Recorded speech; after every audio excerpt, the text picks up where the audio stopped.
Assalamualaikum warahmatullahi wabarakatuh. Ketemu lagi sama Bu Titin ya. Kali ini aku sebagai guru ya. Jadi kita kan sudah belajar dari rumah selama hampir 3 mingguan ya. Tentunya kan anak-anak sudah mulai jenuh nih ketika di rumah. Nah, aku akan berbagi tips saja ya, mungkin ya sharing ya tips yang biasanya aku lakukan supaya anak-anak gak bosan. Nah, apa sih ya? Jadi kan anak-anak biasanya sudah bikin mama-mama, bunda-bunda pusing. Anak-anak ini gak bisa diem Ini ada tipsnya ya.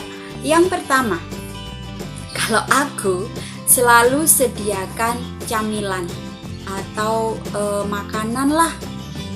Nah, camilannya nggak usah yang mahal-mahal, yang budgetnya minimal. Ini pengalaman. Jadi kemarin sempat buat camilan roti atau cake yang tanpa telur, karena pas beberapa minggu yang lalu itu si telurnya itu habis stoknya, tapi tetap butuh ngemil ya. Jadi buatlah cake. Nah, dari mana resepnya? Bisa cari di YouTube, di Cookpad, di Instagram. Nah, itu yang pertama. Sediakan camilan. Jadi supaya anak-anak ini ada kegiatan, yaitu kegiatannya nyemil. Yang kedua, orang tua bisa buatkan semacam game di rumah atau semacam mini outbound, misalkan buat lintasan atau trek. Harus meletakkan barang di sudut ruangan tapi melalui trek-trek yang lainnya ya. Tentunya juga kalau yang seperti ini butuh kerjasama orang tua juga. Jadi orang tua yang nyiapkan treknya, setelah itu biarkan anak-anak bermain sesukanya. Jadi orang tuanya nggak cranky, nggak gampang marah. Nah, yang kedua. Yang ketiga, bisa menyiapkan kertas gambar dan pewarna. Kalau bisa pewarnanya, kalau yang di sekolah kan sudah sering pakai krayon, sediakan pewarna yang lain, misalkan pewarna yang basah. Kalau misalkan harus beli keluar, cari aja Sumbo atau pewarna makanan. Nah, bisa itu dipakai. Biarkan anak-anak berkreasi. Misalkan nggak ada kertas gambar, cari kardus bekas. Bisa cari kardus bekas, kasih spidol, sudah. Itu yang ketiga. Jadi bisa menyiapkan kertas gambar, karena dengan begitu anak-anak bisa meluapkan apa yang dia ingin. Kalau misalkan mau coret-coret tembok kan mesti dimarahi. Nah, kalau misalkan sudah menyediakan kardus yang jumlahnya agak banyak, mereka bebas mencoret apapun keinginannya. Yang keempat, membuat lintasan di rumah pakai lakban. Misalkan bisa pakai lakban, sudah biarkan rumah sudah kayak sekolahan, nggak masalah, yang penting anak-anak tenang. Jadi buat lintasan seperti menggunakan lakban. Misalkan jarak jalannya, rutenya harus mengikuti lakban. Boleh sambil baca buku atau misalkan mau meletakkan buku di seberang, bisa. Yang kelima, bisa membuat trek atau permainan engklek di dalam rumah. Kalau misalkan rumahnya mau mencukupi ya. Kalau misalkan nggak bisa, di depan rumah. Atau mini engklek yang kira-kira yang bisa anak-anak itu meluapkan emosinya dengan lompat-lompat. Karena anak-anak kan senangnya lari, lompat, teriak. Nah, biar sudah mereka bermain engklek. Yang keenam, melempar box dengan target. Jadi bisa siapkan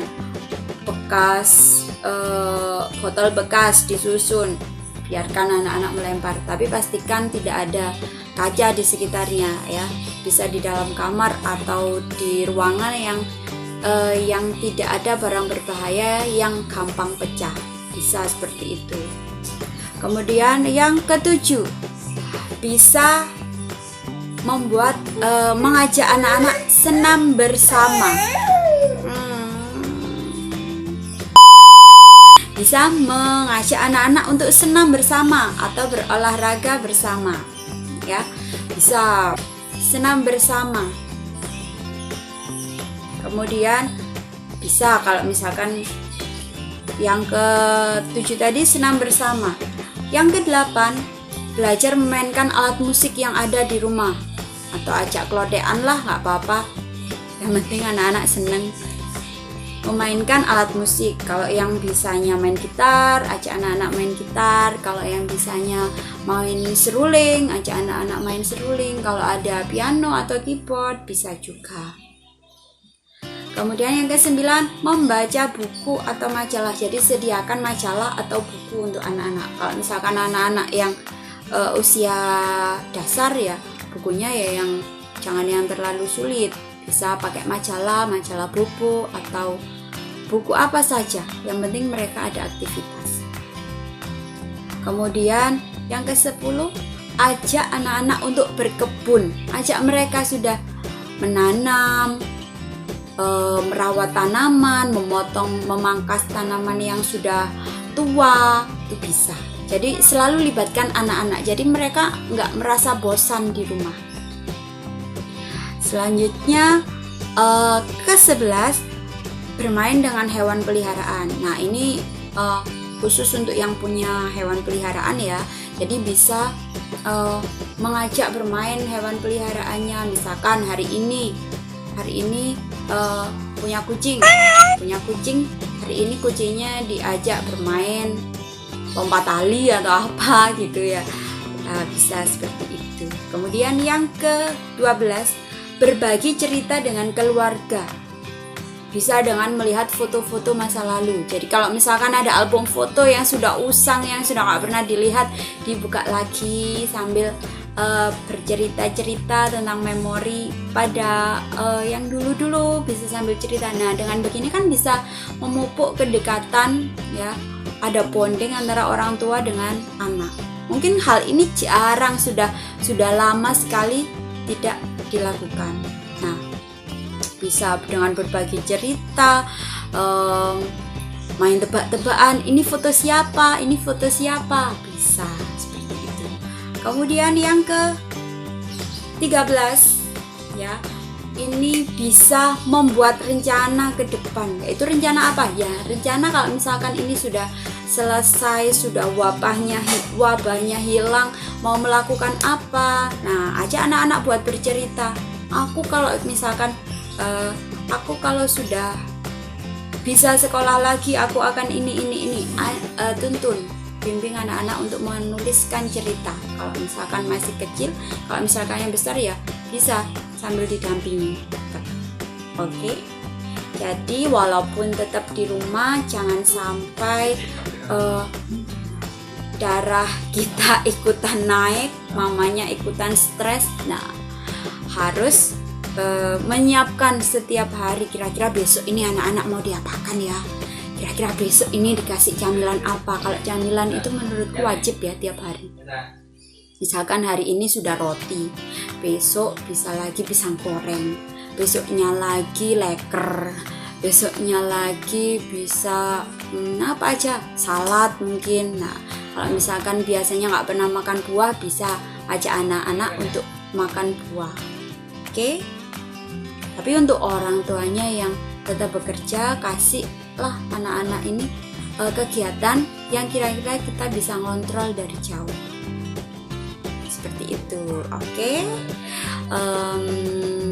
Semoga berhasil, semoga tidak bosan, dan semoga wabah ini segera berlalu dan kita bisa segera kembali beraktivitas seperti biasanya.